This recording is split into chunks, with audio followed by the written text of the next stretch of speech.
Whenever I pick up a firearm of any kind, even if I was the last person that was holding it, I make it a habit to always press check the firearm.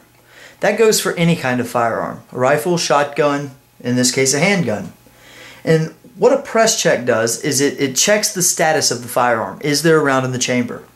So what I'll do is, using the cover position, I'll take the firearm, disengage the safety in the case of a 1911, and then there's several different ways. You see some people going over the top of the slide, some people using the serrations up top, but basically one of the things you don't want to do is, if you're reaching up here, you don't want to ever reach in front of this muzzle.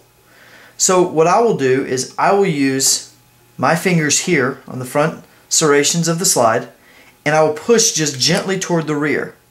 Now I can visually inspect, and I can see that there is a cartridge in the chamber of the firearm. This tells me that the firearm is in the condition that's ready to fire. I can re-engage the safety and holster if need be, or I can go into unloading it.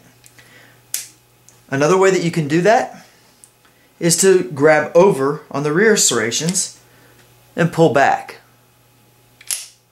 Something that is important to mention when performing a press check is that you don't want to pull the slide all the way to the rear.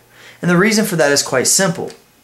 If I were to perform the press check and I were to see that there is no cartridge in the chamber, right now I'm in a safe condition. However, if I were to do that same inspection by fully pulling the slide back toward the rear, I visually see that right now there is not a round in the chamber, but when I let go of the slide, I've just loaded it.